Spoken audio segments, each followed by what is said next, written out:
Okay, so figured I'd do a little video here.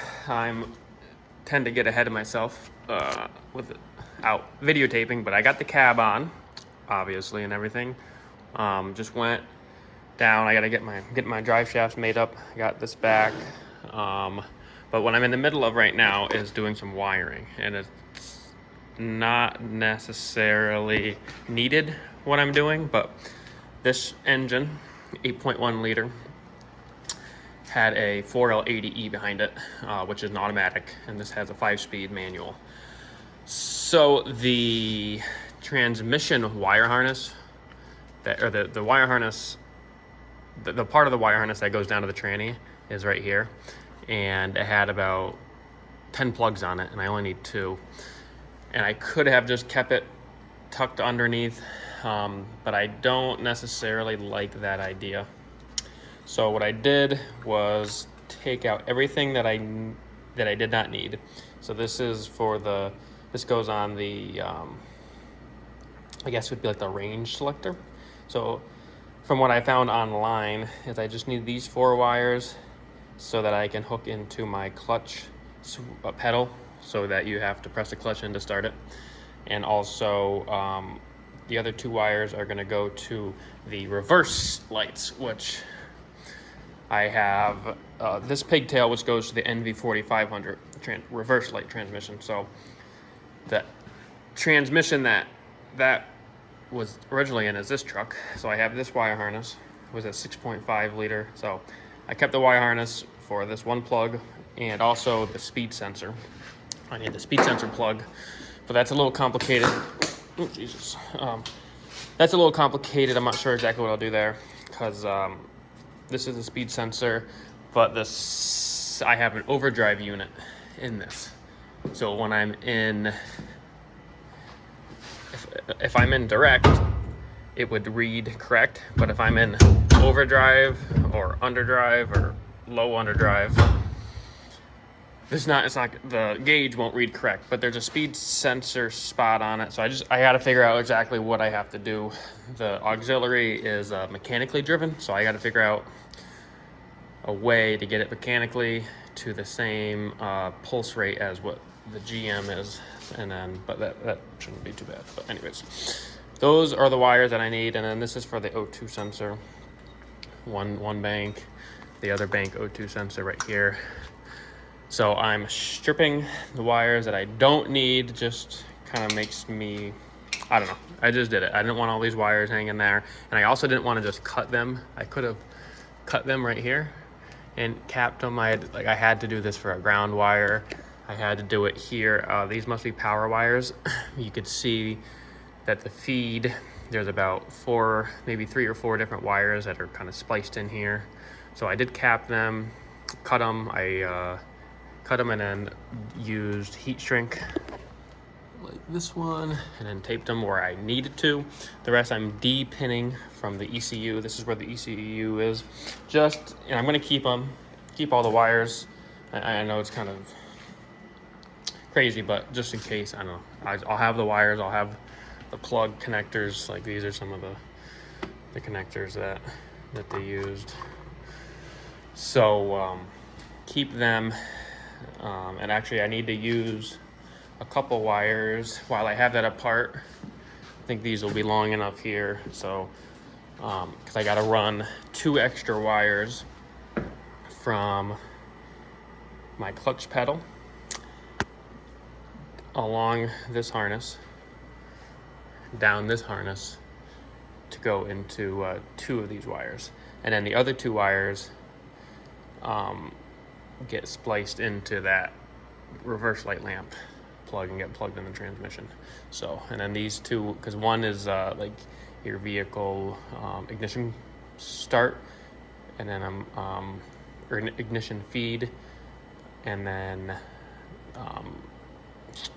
can't think of what the other one is. But anyways, that'll allow me to have it only start with the clutch pedal engaged.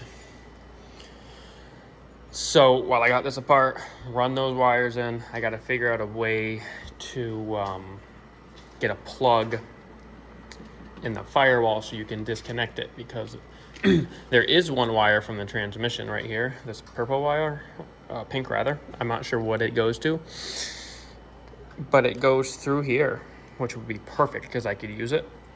I could just use the other end, wire the other end in a clutch switch, run this wire, but I only have one wire and I need two. So what I'm gonna do is, I have a parts truck and I got this 2-wire, this is an ABS wheel speed sensor. So it's a 2-wire plug. So I'm gonna use, I got spares out there, I'm gonna cut them so that I could just put a plug like right here. There's already a hole. Somebody had used it for some other wires. I'll just go through the firewall here, have this plug on the outside, and then just have a sub harness on the inside. That way you can still disconnect all this, just make it look factory, which is kind of what I'm going for here. And then strangely too, there's these 6 wires that go over here, but a couple of them, these 2 I believe are ground, and then the others go into this harness here, which is a power supply. You see this big red wire there is a power wire, so it must get some, for whatever reason, it gets power from here, and it gets divided up. So I don't know why, but let's see, where is that pink? I don't even see pink in there. I think that's pink, it just faded. But this gets plugged into the dash. So I don't know why it goes this way, but it does. So what I'll do is just take these off and then depin them from here.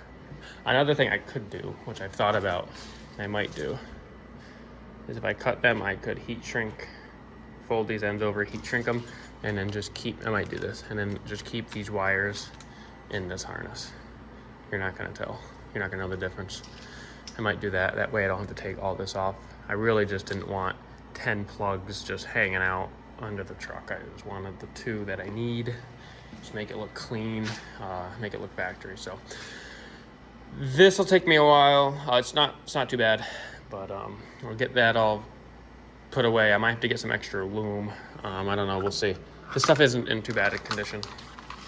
It's really not in too bad a condition. I would like maybe to get I got some braided stuff, as you can see. I might get that, just so everything matches, but, or not match, yeah, I guess match. That's the thing, if I get the braided, then everything's not gonna match, you know, you're gonna have all this stuff, and so maybe I'll just put that back on, save that for another day, but do a little update. I'll get working on this and give you an update next.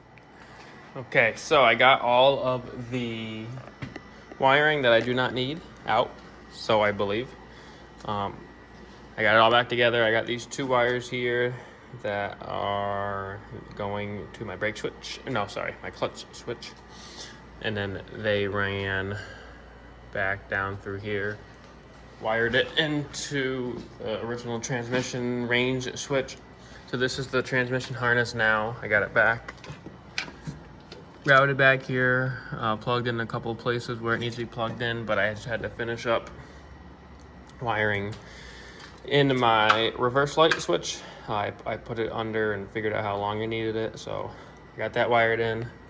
And then this is the speed sensor, and like I was saying before, I'm not sure exactly how I'm going to run it, so I'm going to leave it as is right now. I kind of wish, after going under there and realizing that I'm probably going to have to put it on my auxiliary transmission, I wish when I had this apart, I wish that I took this wire and it ran all the way back to this ECU here. I wish what I did was I ran it somewhere from the ECU, and I wish I had it come out here and then run down along my fuel. This is the fuel line and rear brake line harness right here. Very hard to see.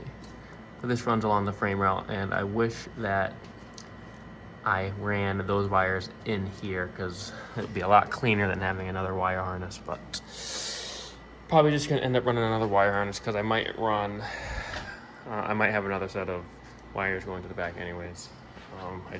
I would have rather have it all in one harness. I didn't realize that till afterwards, but is what it is. So I just wanted to show this all together before I put it under the truck, and then you won't be able to see it. So this is where we are at. We have pretty much the whole wire harness in for the in the engine bay. Just got to put the dash harness in, plug this in, plug this in. I think that's for the rear lights. Could also be for the fuel tanks. Did run into one issue, my throttle control unit. This is a drive-by-wire truck. So there's a throttle control box, and that mounts here in the truck that this engine came from. But here is where the cruise control should mount. So I'm gonna have to just kind of have this. There's really, just with the length of these wires, this little short harness here, there's really nowhere else to put it. And even in here, there's really no great place. But actually, maybe if the fender's on, might be able to get it. I don't know, but that'll just have to be in here. I do need to wait. I had to order a clutch line. It was leaking, so I got to go from here down to my slave cylinder for my clutch hydraulic line. So I'll probably have to wait to put the fender on, so I could easily, there's a pin here, a roll pin you got to push in, but maybe I can put the fender on and rather not have to take it off. But pretty much everything is tucked away here. I got the ABS unit on with all the brake lines. They actually came out very nice. All got the gravel guard on everything. Everything is all hooked up there.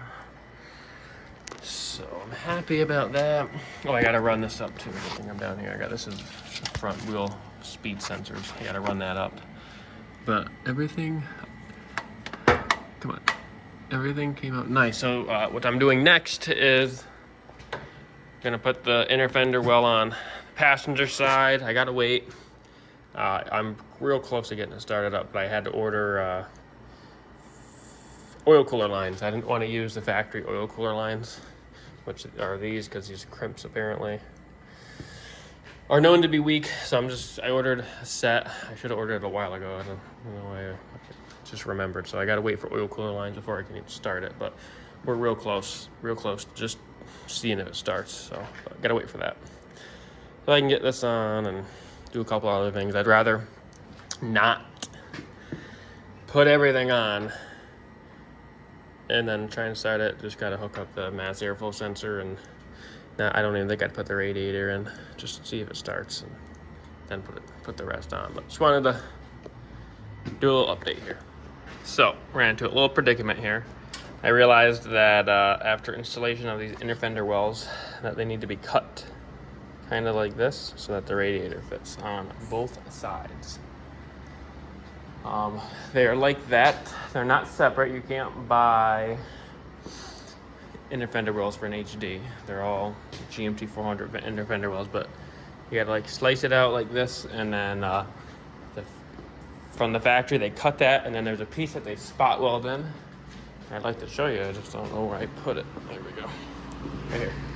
So I cut this off my old fenders, cut the spot welds, and just kind of put it in where it should be, and then cut out. Let's see, it'll go in like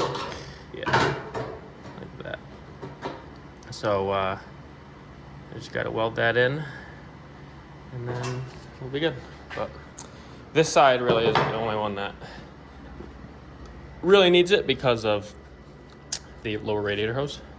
The other side really doesn't need it, but the petcock for the radiator would be right here, so you wouldn't be able to drain it, which is not a big deal, but since I'm here, I'm gonna take it off or cut it and whatnot. But fortunately, I have all this stuff on, so the easiest thing I think is to take the front core off and cut it.